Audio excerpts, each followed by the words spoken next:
अस्सलाम वालेकुम नाज़रीन, मैं मोहम्मद अब्दुल रहीम खादरी। हर खबर से बाखबर हमारी है सब पे नज़र। टीने न्यूज़ में आपका खैर मकदम करते हैं।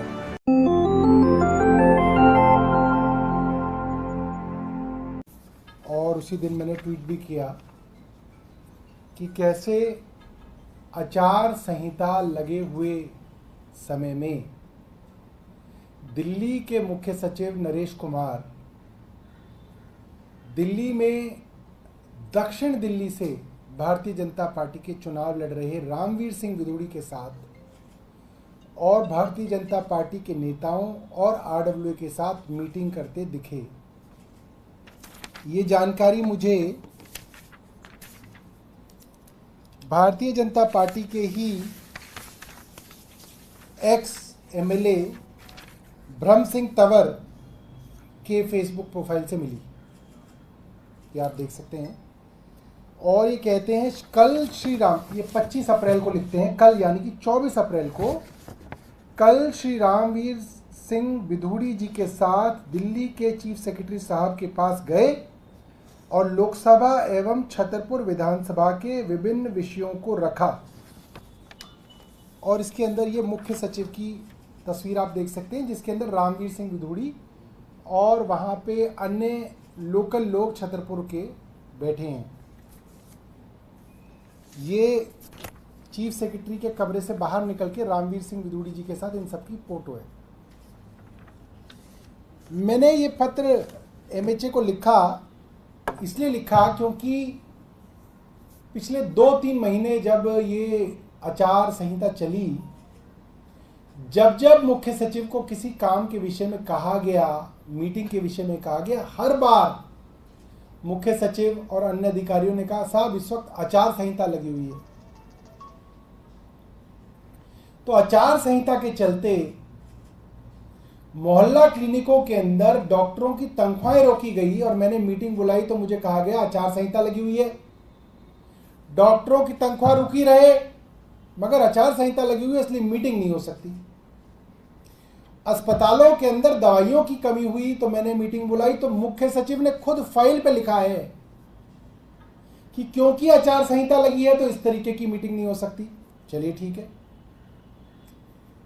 दिल्ली के अलग अलग विभागों में, जो कि विभाग मेरे पास नहीं आते हैं, पीडब्ल्यूडी हुआ, एमसीडी हुआ, उन विभागों को जो नाले साफ करने का काम दिया गया था उसमें कितने नालों की सिल्टिंग हुई, डिसिल्टिंग हुई, ये बताइए। ये मैंने जब मुख्य सचिव से पूछा तो जवाब आया कि साहब आचार संहिता लगी हुई है। जब मैंने उनसे ये बात मई में पूछी थी तो उन्होंने मुझे कहा कि आचार संहिता लगी हुई है, लिहाजा जवाब भी कई बार पत्र लिखने के बाद आया। तो मैंने मुख्य सचिव से पूछा कि भाई आचार संहिता में आप डॉक्टरों की दवाइयों, डॉक्टरों की तनख्वाह की मीटिंग नहीं करना चाहते, अस्पतालों में दवाइयाँ नहीं है इसकी मीटिंग नहीं करना चाहते, डिसिल्टिंग की रिपोर्ट नहीं देना चाहते, तो आप ये रामवीर सिंह विदुड़ी के साथ किस चीज़ की मीटिंग कर रहे हैं आचार संहिता के दौरान, जबकि वो एक कैंडिडेट है। और वही पत्र मैंने कॉपी किया केंद्र सरकार के होम डिपार्टमेंट को, जिसका जवाब ना तो मुख्य सचिव ने दिया ना अभी तक एमएचए ने दिया। बहरहाल मेरी नज़र इस ट्वीट पे कल पड़ी जब मैंने इस मीटिंग के विषय में पत्र लिखा था एमएचए को और इसके बारे में ट्वीट किया था, तो मेरी नज़र में नहीं रहा कि रामवीर विदुड़ी जी ने मेरे ट्वीट को कोट करके एक ट्वीट लिखा है। मैं आपको बता दूं, इसीलिए मैं प्रेस कॉन्फ्रेंस कर रहा हूं। उन्होंने कहा है यह किस नियम के अंतर्गत लिखा है कि आचार संहिता लगने के बाद विपक्ष का नेता किसी अधिकारी से भेंट नहीं कर सकता। आचार संहिता का उल्लंघन तो तब होता है जब किसी तरीके का आदेश जारी किया गया हो या कोई योजना मंजूर कराई गई हो अथवा किसी तरह की ऐसी घोषणा की गई हो जिससे किसी राजनीतिक दल का लाभ होता हो। ये उन्होंने लिखा, मेरी नज़र नहीं पड़ी।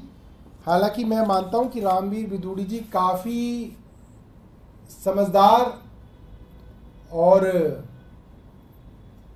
एक्सपीरियंस्ड नेता हैं, उनको ये बात ना पता हो ऐसा मैं मान नहीं सकता, मगर फिर भी मैं रामवीर विदुड़ी जी के लिए रिप्रेजेंटेशन ऑफ पीपल्स एक्ट 1951 लेके आया हूं, और मकसद सिर्फ ये है कि इस तरीके के कृत्य के अंदर चीफ सेक्रेटरी ऑफ दिल्ली शामिल हो रहे हैं। Representation of peoples act part 7 बताता है करप्ट प्रैक्टिसेस, भ्रष्ट आचार, भ्रष्ट कृत्य, प्रैक्टिसेस को हिंदी में क्या कहते हैं? आचरण, भ्रष्ट आचरण। इसके अंदर करप्ट प्रैक्टिसेस के बारे में सेक्शन 123 जिक्र करता है कि क्या क्या करप्ट प्रैक्टिसेस होती हैं इलेक्शन के दौरान। सेक्शन 127 सब सेक्शन 7, माफ कीजिएगा, सेक्शन 123 है करप्ट प्रैक्टिसेस 123, और उसका सब सेक्शन 7 कहता है द ऑब्टेनिंग और प्रोक्योरिंग और अबेटिंग और attempting to obtain or procure by a candidate or his election agent or by any other person any assistance other than giving the vote for furtherance of the prospects of that candidate's election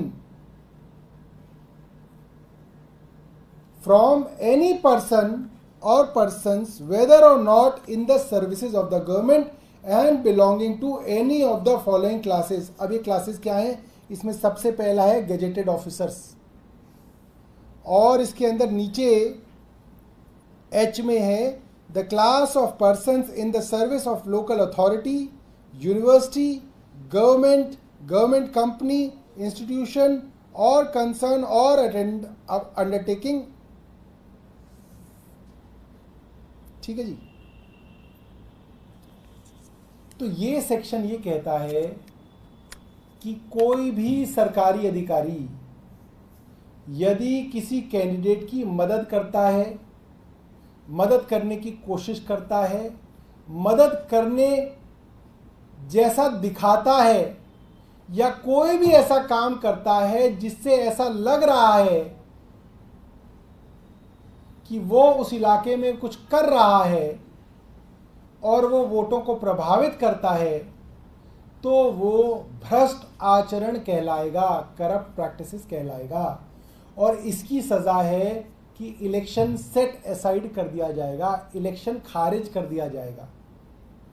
अभी तक तो 3-4 दिन पहले मेरा आरोप था सिर्फ कि ये जो बीजेपी के एक्स काउंसलर हैं, एक्स एमएलए हैं, इन्होंने अपने फेसबुक पे लिखा है, मुझे नहीं पता था सच लिखा है गलत लिखा है, मगर रामवीर विदुड़ी ने मेरे ट्वीट को कोट करके उस चीज़ को एक्सेप्ट कर लिया कि मैंने सही लिखा है।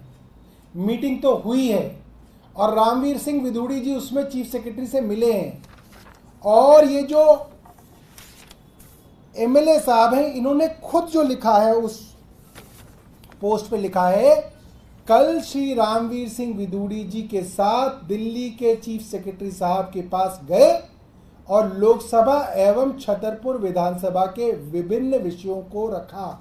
लोकसभा के विषयों को रखा का क्या मतलब है? लोकसभा एवं छतरपुर विधानसभा के विभिन्न विषयों को रखा। रामवीर सिंह विदुड़ी छतरपुर के तो एमएलए नहीं है, ना लोकसभा के सांसद थे, हाँ लोकसभा के प्रत्याशी थे, विधायक तो वो बदरपुर के थे, बदरपुर के विषयों को रख रहे थे, तो भी बात समझ में आती है, ये तो छतरपुर के विषयों को रख रहे हैं, और उनके साथ ही भारतीय जनता पार्टी के नेता उसको फेसबुक पे डाल रहे हैं। इसका मतलब चुनाव के अंदर वोटर को प्रभावित कर रहे हैं कि हमारे नेता इतने काबिल हैं कि मुख्य सचिव से मीटिंग कर रहे हैं चुनाव से महीने भर पहले कि कैसे छतरपुर को और लोकसभा में अच्छे अच्छे कार्य किए जाएं। तो ये सीधा सीधा प्रभावित करने वाले काम है। और सबसे बड़ी बात, इसमें दिल्ली के मुख्य सचिव शामिल रहे।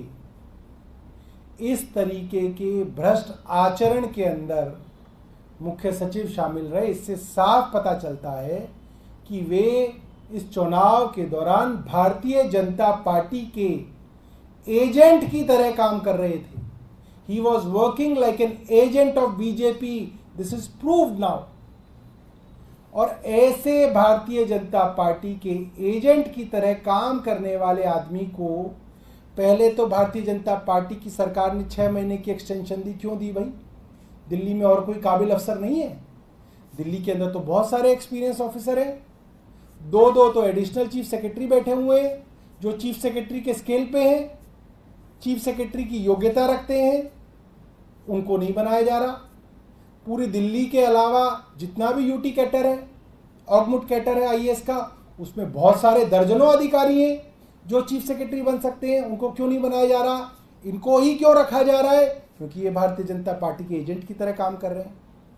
और कल इनको मुख्य सचिव के अलावा एक एडिशनल चार्ज दे दिया। मतलब ये तो मैंने सुना ही नहीं कभी कि पहले तो मुख्य सचिव की एक्सटेंशन कर दी गई, कोर्ट ने कहा 6 महीने की एक्सटेंशन हम मान लेते हैं, तो उसके बाद भी 3 महीने की कर दी गई, और एक एक्सटेंशन पे काम कर रहे अफसर को एक एडिशनल चार्ज दे दिया गया, चेयरमैन ऑफ एनडीएमसी। क्यों भाई? ऐसा क्या काम कराना है?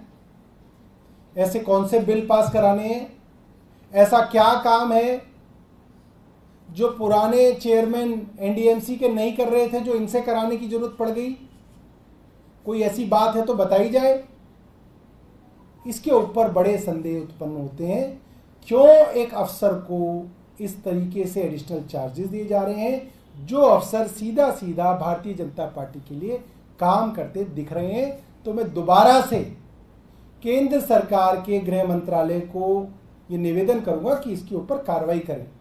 हमने कंप्लेंट की, ऐसा नहीं है कि वे इसके ऊपर बैठे रह सकते हैं, वे इस पर कार्रवाई करें। और कोई आपके पास प्रश्न हो तो पूछ सकते हैं। 24 अप्रैल